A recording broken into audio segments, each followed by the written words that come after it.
네, 안녕하세요. 오늘 하루 주식 와주 여러분, DJ 스보 인사드립니다. 반갑습니다. 자, 오늘 살펴볼 종목 금호석유 되겠고요.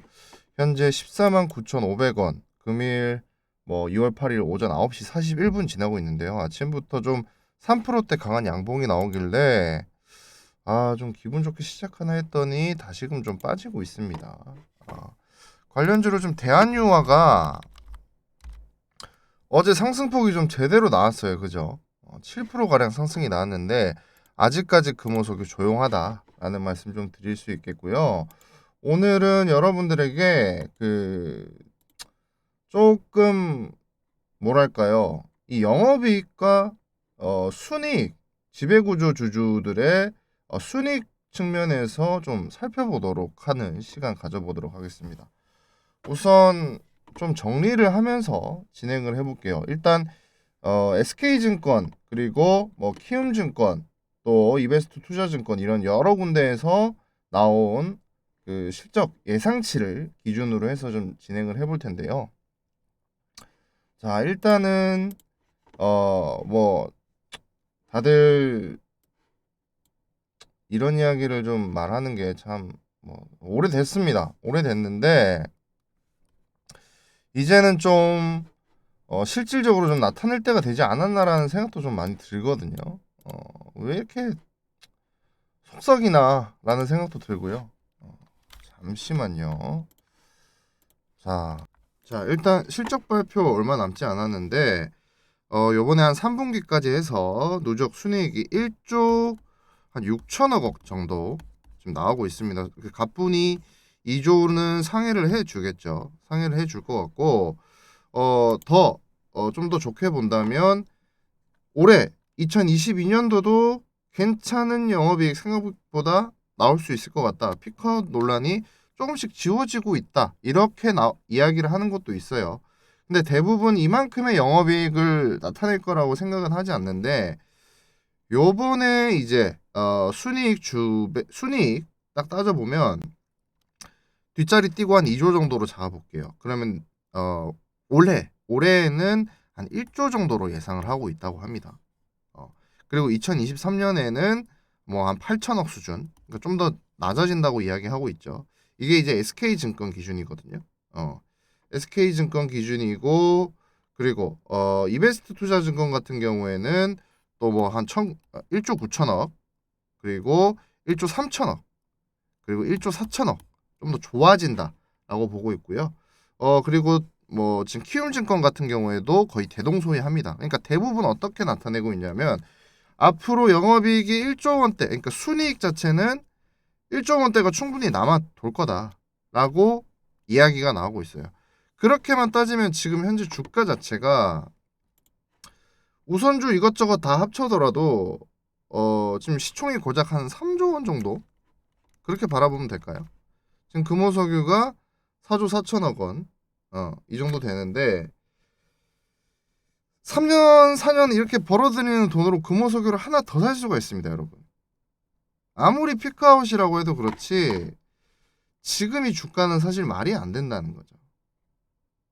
그래서 제가 여러분들한테 이제 계속해서 이야기하고 있는 게 어떤 거냐면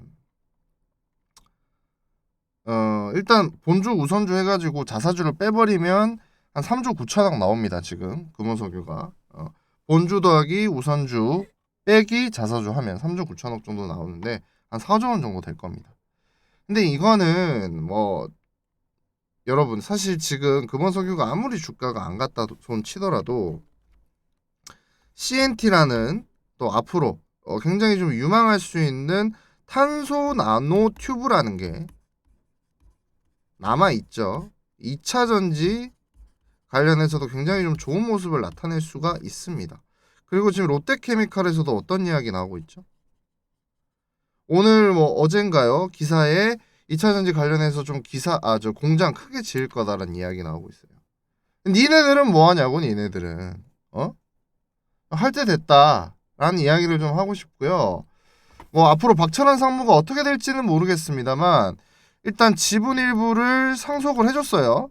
가족들한테. 근데 이게 과연 더 큰 힘을 원해서 하는 건지 아니면 그냥 진짜로 상속이 끝난 건지 이거는 아직까지 모릅니다. 이건 사실 미지수기 때문에 어떻게 이야기가 나올지 몰라요. 이제 박창구 아저씨가 최대한 좀 제가 영상이니까 험한 말은 못 하겠는데 이 사람이 이제 아예 없어져야 돼요. 이 이름이 없어져야 꼰대 같은 이 화학주의 어떤 그런 고정관념이 없어져야 주주들도 편하게 좀 매수가 들어올 수 있거든요. 제가 말하는 주주들은 이제 거대 자본이겠죠.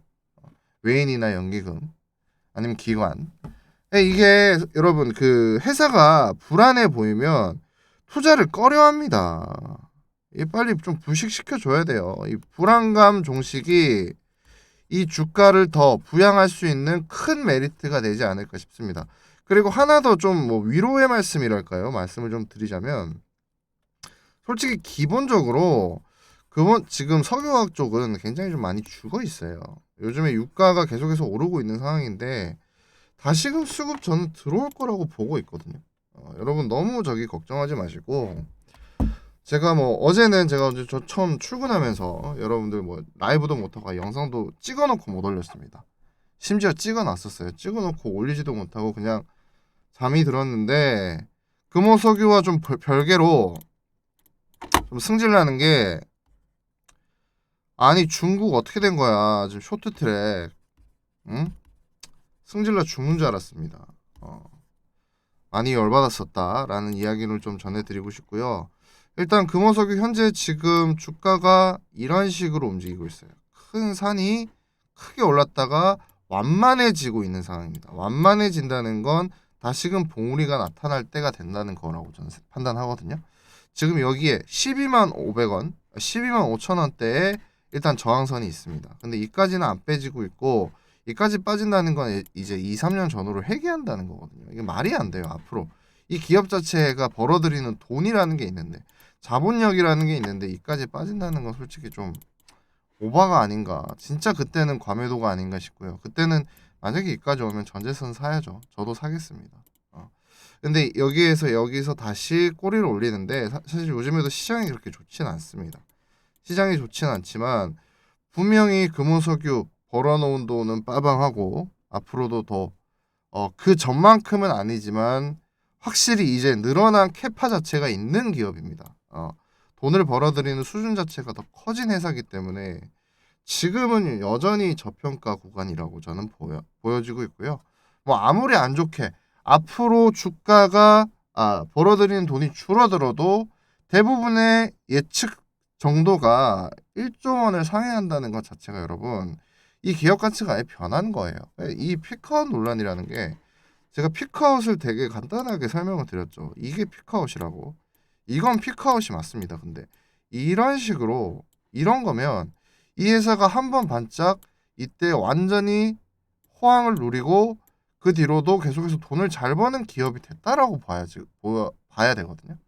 지금 아마 이쯤인 것 같은데 다시금 주가 올라올 거라고 좀 보고 있습니다. 여러분들 뭐 우리 주주 소환도 보내시는 분들도 많고 마음고생하시는 분들 많은데 하루빨리 좀 탈출해가지고 기분 좋게 축배를 들어라 라는 노래 틀면서 여러분들과 기분 좋은 하루 보내고 싶습니다. 오늘 하루 주식 와주 DJ 스보였습니다.